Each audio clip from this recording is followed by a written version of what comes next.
църква. Знаете ли по принцип кои хора не искат да посещават църква? Те си казват, аз вкъщи ще се моля. Не искам да отивам на църква. Това са горделиви хора. Гордостта, тяхното его не им дава това да идват на църква, защото ще се излагат. Какво ли ще си каже комшията за мене? Какъв хубав мъж беше, пък отиде на църква. Да се излага. Нали? Затова църквата е специално място. Днес говорим за църква, нали? Както направих публикацията, днес говорим на църква. Какво е църква? Църква не е сградата. Църквата сме ние, хората. Сега, ти със своето семейство в дома си също можеш да бъдеш църква. Също можеш да бъдеш църква.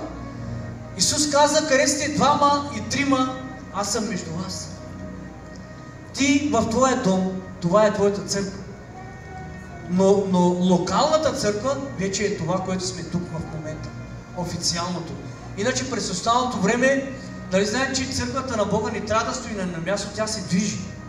Сега, ние сме църква в момента, нали? Но след като излезнем, трябва да продължим да бъдем църква. Трябва да продължим да бъдем църква в дома си. Трябва да продължим да бъдем църква там, където отиваме. Трябва да продължим да бъдем църква там, където това, което правим е било на работа. Трябва да продължим и да показваме, че ние сме църквата и невястата на Бога. Амен! Всички знаем, че не е сградата. Не е сградата. Ние сме църквата. Затова Бог иска да вижда децата си като в едно. Иска да ги вижда. Бог иска невястата си да я вижда в едно. Тогава Бог се радва, когато вижда децата му на едно място събрани. Разбирате ли? Има хора, които идват на църква като туристи. Сега малко по-така ще говорим. Знаете ли, има хора, идват като туристи на църква и държат си с църквата, тяхното отношение е като турист. Нали знаете какво е турист? Всички сме ходили на почивка и още отиваме. Когато отиваме на почивка, туриста не го интересува. Отива, хапва си, пива си, ама кой ще отсервира? Кой няма да го отсервира? Това него не го интересува. Той се чувства турист. Не иска да взима никакво отношение. Ама в хотела има проблеми. Това него не го интересува. Аз съм турист. Мене не ме интересува. Ама в църквата има проблеми. О, брат, аз сядам отзади. Аз съм турист. Разбирате ли кой искам да ви кажа? Колко от вас ме разбират? На къде искам да ви доведа? Твоето отношение, каквото е с църквата, такова е с Бога. Разбирате ли? Ако твоето отношение е добро с Бога, твоето отношение ще бъде добро и с църквата. Не трябва твоето отношение към църквата да бъде туристическо отношение. Не може да имаме характер на туристи. Ние не сме туристи, ние сме в дома на баща си. Ние идваме в дома на бащата. Ние идваме у нас. Ти идваш у вас си. Ти не ми идваш на гости, ти идваш у вас си. Аз може да идвам в Холандия, но аз се чувствам у нас. Чувствам се на моето място. Ти може да идваш от 5 км, но това е мястото ти, това е дома ти. Това е небесният ти дом, където ти се срещаш с твоите братя, където се срещаш с Бога. Тук е присъствието, тук е святия дух, тук са ангелите, тук е небесната атмосфера. Отношението ти трябва да бъде към църквата като на Бога. Не можеш да казваш, аз обичам Бога, ама не ми се отива на църква. Можеш да казваш, аз служа на Бога, ама не ми се отива на църква. Разбираш ли? Много хора, много коментари виждам и във Фейсбук и най-различни казват, не е достатъчно да посещавам някакво събрание, да ходя в някаква църква. Достатъчно ми е вкъщи да се моля. Това е гордост. Това е гордост. Исус, когато беше малък, нали знаете, че майка му и баща му го търсиха. Те си казваха, о, изгуби се. Исус се изгуби. Къде го намериха? В храма. И когато дойдоха, ние казвате, търсиме Исус, кой им казва, защо ме търсите? Не знаете ли, че аз съм в дома на баща ми? Исус не се чувстваше на гости. Ние не идваме на гости, ние идваме в дома на баща ни. Разбирате ли? И отношението Отношението към църквата трябва да бъде едно и също. Кое искам да ти кажа с това? Както аз нося отговорност за църквата, така и ти носиш отговорност за църквата. Така и сестрата носи отговорност, така и брата носи отговорност за църквата. Отговорността не е само на пастора. Църква не се гради с един човек. Църква се гради заедно, в съвкупност, в екип. Така се гради църква. И така иска Бог да гради църквата си. Ще го четеме от Словото. Халелуя! Нека да отвориме в Деяния на апостолите 2 глава. Отваряме Деяния на апостолите. 2 глава, 42 стих. И те постоянстваха, обърнете внимание, постоянстваха, не неделя само, постоянстваха в учението на апостолите и в общуването, и в разчупването на хляба и молитвите. Алелуя! Бог иска точно това постоянство от нас. Не може само неделя да взимаш тая отговорност за църквата, а през останалите 6 дена да си правиш каквото искаш и да нямаш никаква отговорност към църквата, никакъв интерес на църквата. Не е правилно. Трябва всеки от нас да иска да влиза в общение, за да бъде полезен на църквата. Да се допита до братята, до пастора, да се допита: брат, с какво мога да бъда полезен? Брат, мога ли да ида да изкарам 20 брошурки, че да ида на центъра да раздам? Брат, мога ли да изкарам няколко брошурки да ида там да раздам? Други двама братя да дойдат: брат, може ли там да идеме и ние да раздадем, да се молиме за хора, да казваме нещо, да благовестваме? Да, брат. Може ли по центъра? Може ли по стадиона? Може ли по там? Може ли по... Това е тялото на Христос. Бог не иска да задържа църквата си на едно място. Тя трябва да се движи. Църквата не трябва да бъде църква само в неделя. Църквата трябва да бъде 7 дни в седмицата, да бъде църква. Разбира се, ние работим, всички сме заети хора, нали? Но винаги трябва да намерим. Ти може да направиш активна църквата да бъде на работното ти място. Ти да бъдеш църквата на Бога. Как? Като споделиш на някой кой е Бог. Като споделиш на някой благовестието. Като споделиш на някой любовта на Бога. Но проблемът понякога е, че не можеш да благовестваш, като виждаш на себе си, че още не си готов, още не съм готов, преминава през неща, усещам, че не съм готов още и не взимаш отношение към нещата. Бог те приканва да бъдеш отговорен днес. Бог те приканва да бъдеш отговорен към Неговата невяста, защото и ти си част от тая невяста. Ти си част, всички сме части от тая невяста. Може би си сядаш отзади и си казва: не се чувства безполезен. Знаете ли, всеки един тук на това място е специален и е част от това, което Христос прави в Гент. Всеки един от вас е важен тук, това, което прави Бог. Вие сте част от това. Част от това сте. Част от Неговото дело в Белгия. Вие сте част от Неговото дело в Гент. Може би не го усещаш. Но аз се моля Бог да ти даде откровение. Откровение да виждаш истината. Че ти си част от църквата на Бога и ти носиш същата тая отговорност, най-вече пред Бога. Носиш отговорност на църквата. Знаете ли какво правим в Хага? Знаете ли какво правят? Давам пример с Хага. Знаете какво правят младежите? Всяка събота, дори понякога не питат пастора, не е нужно, понякога и не питат пастора, когато е за Божието дело. Отиват, събират се, изкарват брошурки, отиват по центровете, по магазините, по пазарищата. Знаете, които са били в Хага, имаме голям пазар. Стоят точно на входа с китарата. Им пеят, им раздават брошурки. Заповядай, брат. До вечера имаме 7 часа църква, Бог те обича. Ама аз пуша цигари, нищо, Бог те обича, Бог те вика, ела, ще бъдеш докоснат, ще бъдеш... Това е Божието дело тук на земята. Една брошурка да даде днес на някой. Знаете ли колко важно е това нещо? колко сме блажени. Но една брошурка да дадеш. Или да не е брошурка, просто на някой да му говориш за Исус днес. Библията казва, че хората погиват поради незнание. Поради какво незнание? Кои сме в Христос. Ето това е незнанието. Да не знаеш кой си. Защото ти се определяш според своите възможности, според своите недостатъци. Разбирате ли? Според своите недостатъци. И си казваш, аз само неделя посещавам през останалото време, не мога, аз не съм готов. Още така. Разбирате ли? Това не е правилно.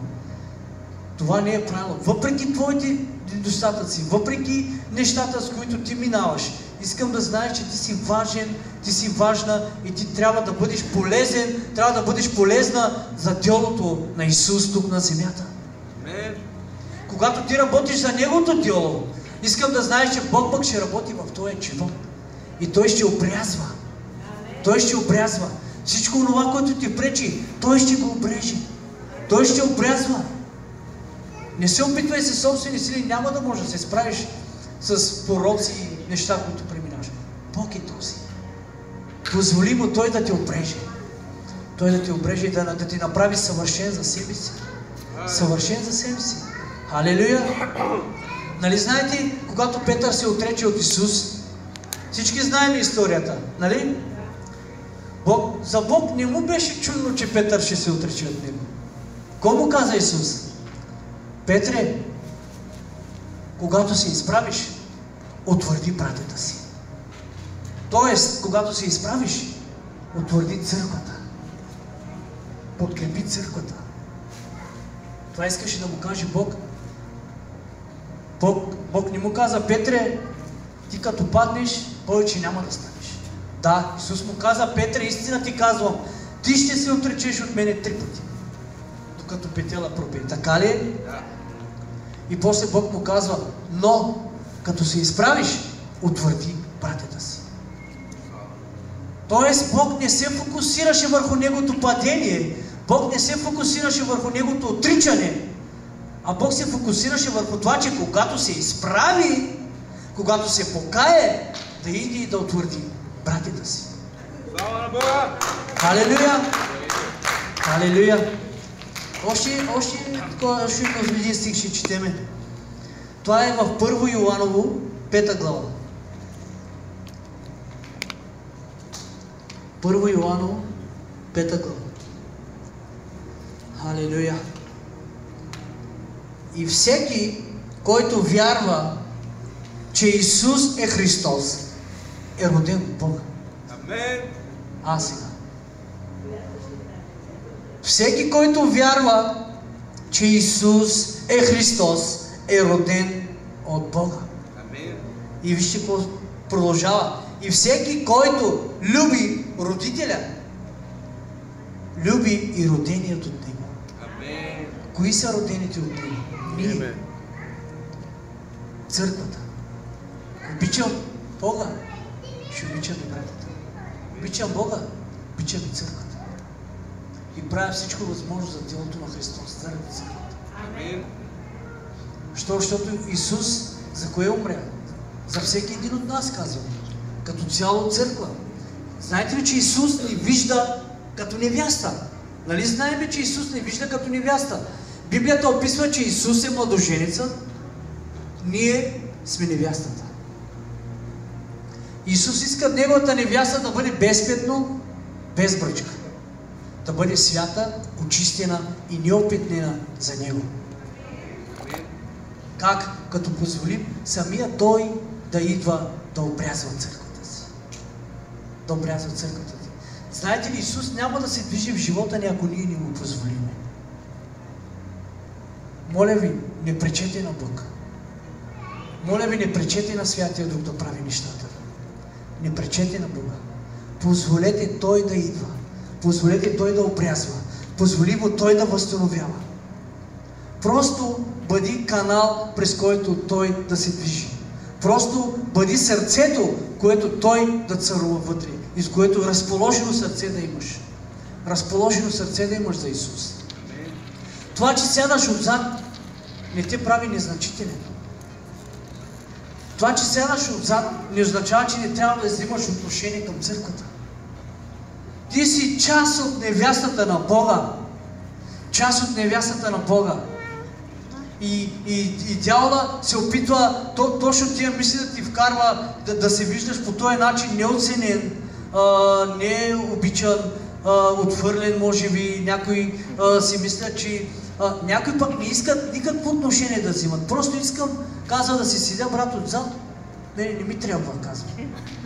Достатъчно аз отзад седя, не ми трябва. Моля те, бъди полезен за тялото. Бъди полезен за църквата, защото всички ние сме църквата на Исус. Знаете ли, истинското служение, знаете ли откъде започва? От смирението. От смирението. Има възможност, когато ти седиш отзад, но има възможност, когато Бог може да те издигне и отпред да бъдеш. Това, че седиш отзад, не те прави слаб. Това, че седиш отзад, не те прави недостоен. Това, че седиш отзад, дори може да те прави по-силен. Защото вътрешното естество само Бог го знаете. Вътрешността на човека. Колко от вас познават Рейхард Бонке? Той почина. Това е един от най-известните мисионери, които запали цяла Африка, Нигерия. А познавате ли неговия ученик Даниел Коленда? Даниел Коленда. Рейхард Бонке почина и след това Даниел Коленда продължи делото на Исус. И Даниел Коленда, между другото, е най-големият мисионер в целия свят. При неговите евангелизации милиони души се спасяват и милиони души приемат Исус. Знаете ли как започна Даниел Коленда служението си? Рейхард Бонке водеше службите си, обаче Даниел Коленда работеше за едно айзенбюро, за една фирма и шефът го пращаше в залата да мие тоалетните, столовете да подрежда и след църквата да ги прибира. Той човек не вярваше в Исус. Това му беше работата в църквата, разбираш ли? И той човек в продължение на време така работеше. Но от проповедите, от нещата, които правеха църквата и той виждаше, той се насърчаваше. И дойде в момента, в който той придоби желание и вече се покая при Исус. И знаете ли какво направи този човек? Отиде при пастора и ми каза: пасторе, каза на пасторе, може ли аз да посрещам хората, да ги изпращам, да ги посрещам с усмивка, да ги изпращам, да нареждам соловете, след като църквата пак да ги прибирам? Пастор му каза: да, може. И той започна по този начин. Като посрещаше хората, правеше столовете, никога не се чувстваше излишен, никога не се чувстваше отделен от това, което прави Бог. А защото имаха едно сърце, една душа. И той в продължение на няколко време правеше това, докъде пастора го забеляза. Забеляза го. И му каза: искам да идваш ти с мен на една конференция. Той каза: отивам, пасторе.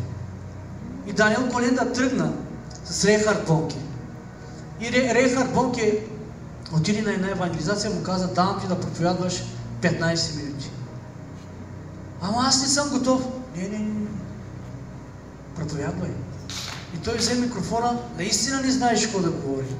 Но знаете ли, когато взима микрофона, какво се случи? Излезнаха отпреди той да се моли за хора. И хора се изцеляваха.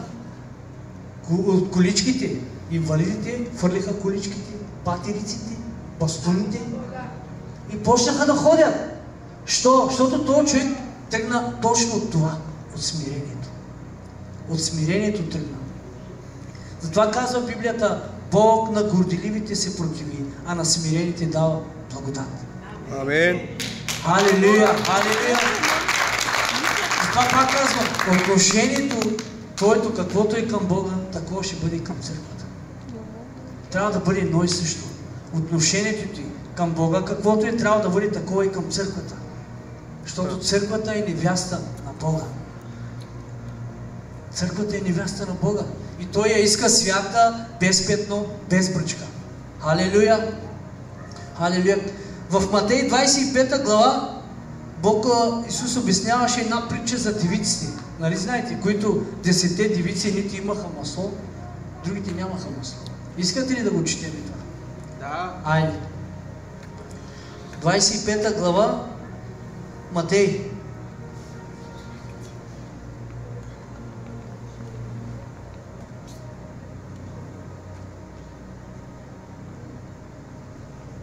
Алелуя. Тогава небесното царство ще се сравни с 10 девици, които взеха светилниците си и излязоха да посрещнат младоженеца. От тях 5 бяха разумни и 5 неразумни, защото разумните взеха светилниците, но не взеха масло със себе си. Но разумните заедно с светилниците си взеха масло в съдовете си. И докато се бавеше младоженецът, се дотряма на всичките и заспаха. Приспа им се и заспаха. И посред нощ се даде вик: ето, казва, младоженецът идва. Излизайте да го посрещнете. Тогава всички онези девици станаха и приготвиха светилниците си, а неразумните казаха на разумните: дайте ни от вашето масло, защото нашите светилници угасват. Знаете ли, че тук става въпрос за църкви? Тук става въпрос за църкви.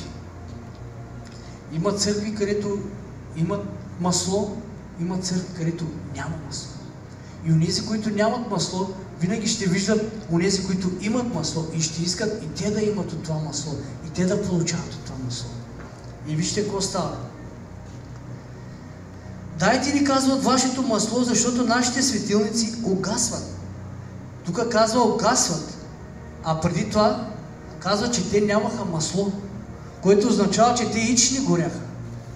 Не просто угасват, те ични горяха. Ични горяха. А разумните в отговор казаха: да не ви да не стигне и за нас, и за вас, по-добре идете при продавачите да си купите.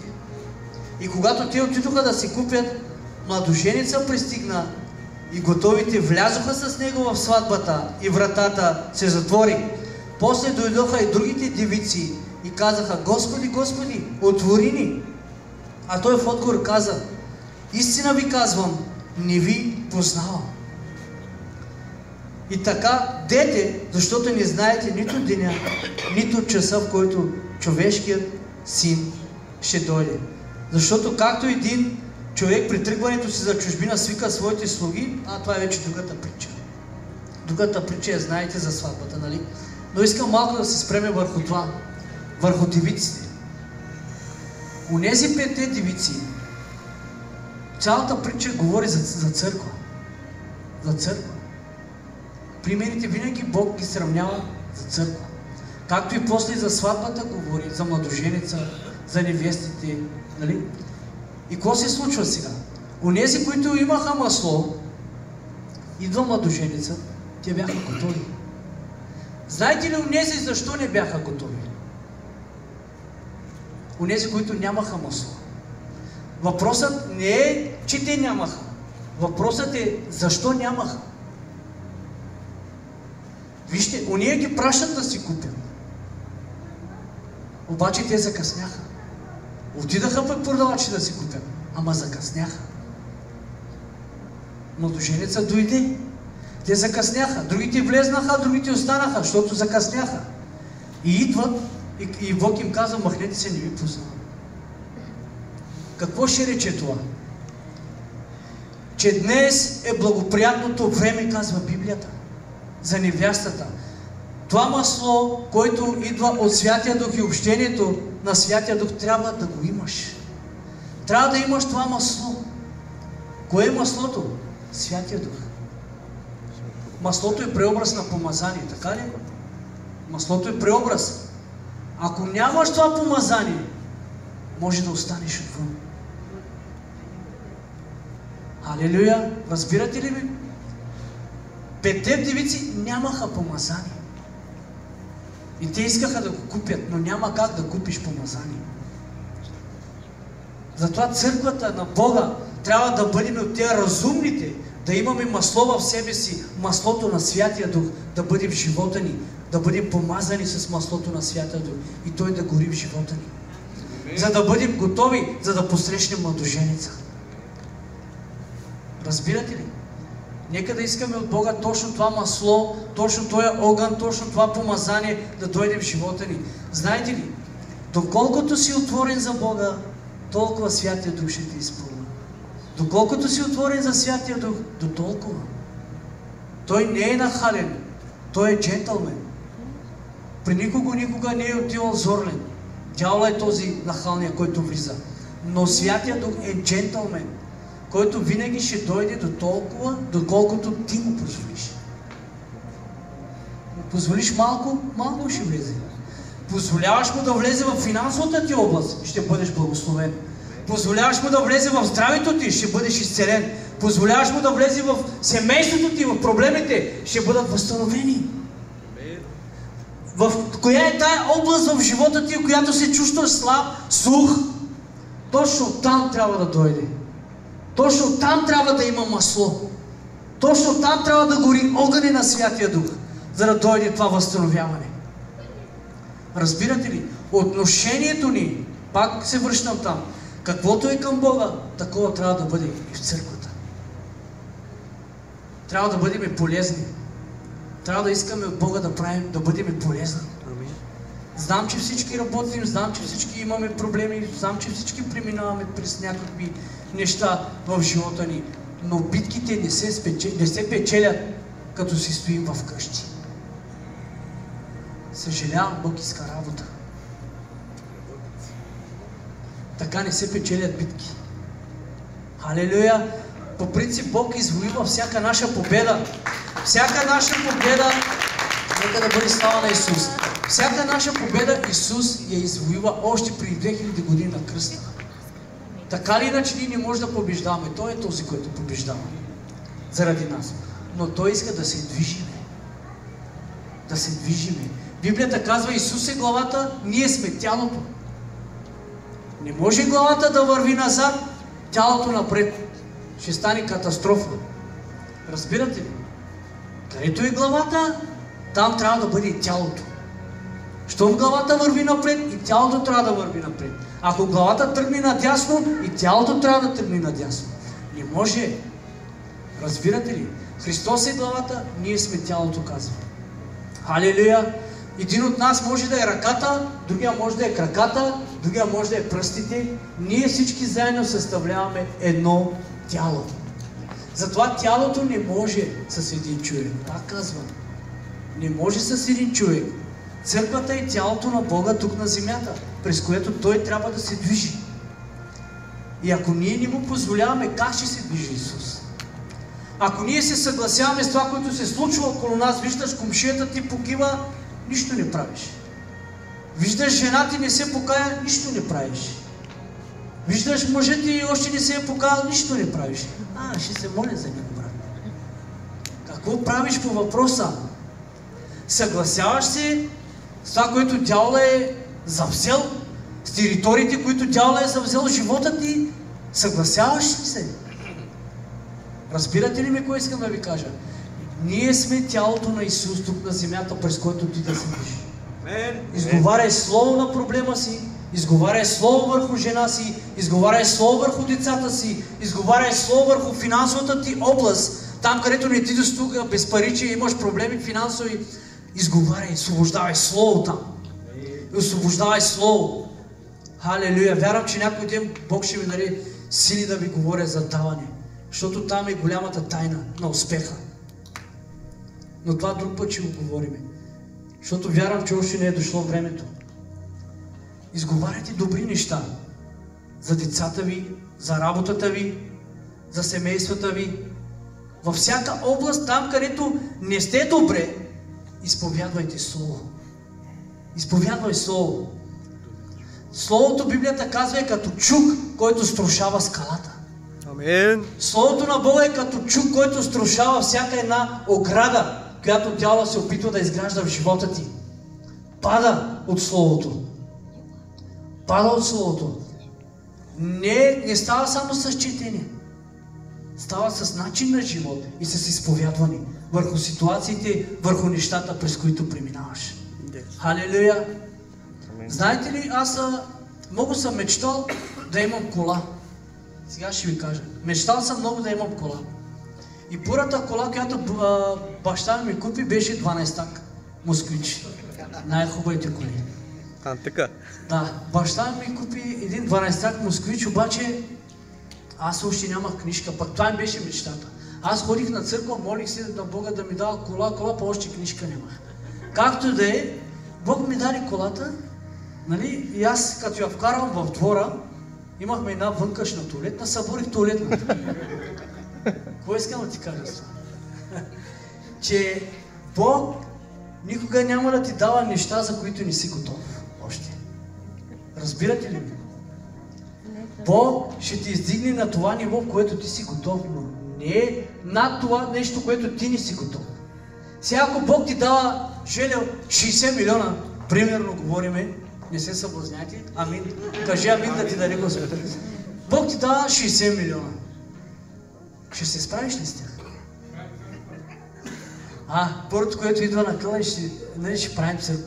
Но истината е, че Бог никога няма да ни дава нещо, което ние не сме готови още. Все едно сега на Ицо, на малкия ти, да му дадеш 1 милион. Ще му дадеш ли? Кой ще ги прави? Бомбони. Като не знае кой да ги прави. Не? Той има нужда, детето, от бомбони само. Па ти му даваш, искаш, пък той иска 1 милион. Тати, дай ми 1 милион. Ти ги имаш, но ще му ги дадеш ли? Така е и Бог. Така действа и Бог в живота ни. Разбирате ли? Винаги има време на изграждане, докато достигнеш до това ниво, което Бог да ти употребява. Но важно е желанието. Аз говоря за всеки един от вас, Бог да го употребява. Важно е желанието. Важно е желанието да се чувстваш обичан, да се чувстваш приет, да се чувстваш част от това служение, част от тая църква. Бъди полезен за делото на Исус. Халелуя! Халелуя! Може да ти пляскаме. Халелуя! Халелуя! С това искам аз да завърша моята проповед, защото предстои други неща, които да съобщиме, да направим, след което искам да дам дума и възможност за благодарности, за свидетелства, всеки, който има на сърцето, но преди това искам да кажа само 2 важни неща. Другата седмица, много силно време